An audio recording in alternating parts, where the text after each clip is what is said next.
For those who witnessed the start of his career, Stonebwoy's feats are hardly surprising, as he has constantly demonstrated an ethic and style that is both fresh and consummate. Stonebwoy, we're gonna take over the world. Photo, tap. Always the humble youth, Stonebwoy is thankful that he comes up at all in conversation pertaining to reggae legends on the continent. I'm grateful to even be spoken of. When it comes to names like these, he tells me during his break, though he maintains that becoming a first-rate act has always been an ambition of his. I've been at this dream for a long time. Only time is showing us what dream I have always had. Franchise act for Ghanaian creative arts giant Zylofon Music, Stonebwoy also runs his independent imprint, Burniton Music Group, BMG, and is ambassador for global lifestyle brand Tommy Hilfiger among other powerful brands. All through our dialogue, he maintains in his eyes an intense yet warm look. His responses are conveyed in a voice that is molded by both dense conviction and magnetism. Everything that comes out of his mouth is intended, and most likely will cause you to nod. Even when he jokes that the scene he just performed was done entirely on an empty stomach.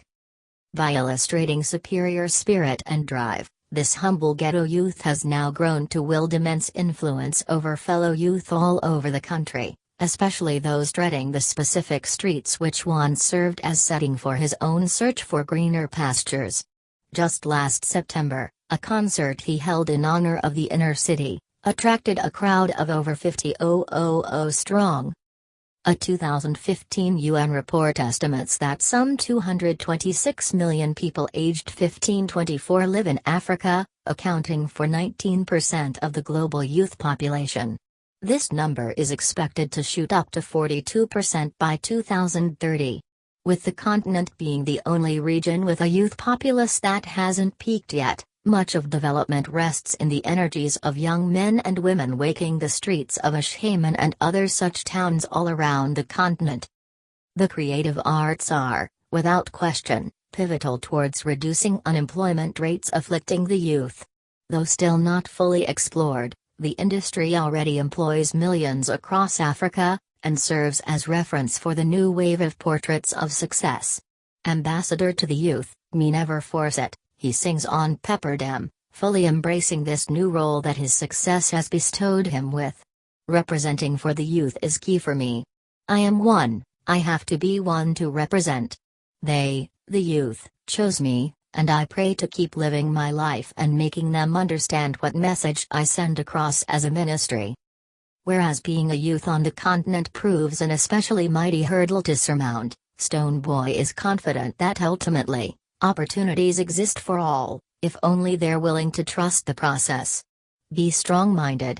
It's okay to grow, it's okay to be steady.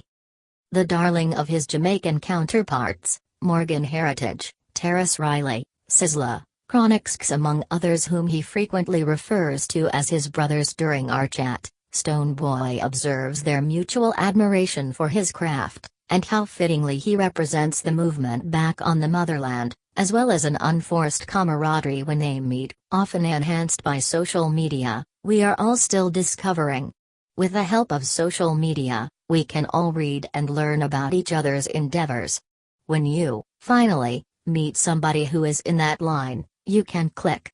That's how it's been with me and most of them. We meet each other at a certain level where we know we are fighting or standing, or representing for the same cause, so it's easy to gel. I'm blessed to come from Africa, adds Stonebwoy, emphasizing that there has never been a better time to be an African, as people gravitate toward the identity.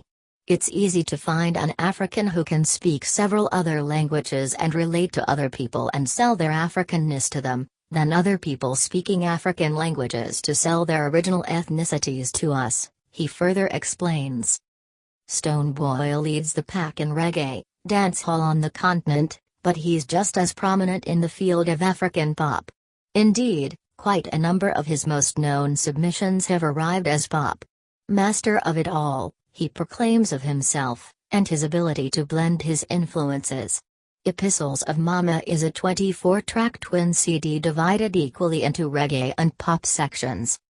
It would appear that on the continent, reggae falls in third place behind African pop and hip-hop, in terms of popularity. But Stonebwoy argues that the reverse is the case, indicating that while pop and hip-hop may be dominant today, reggae is established, and often serves as foundation for African pop. Everybody knows reggae, he says. A statement that makes better sense upon second thought.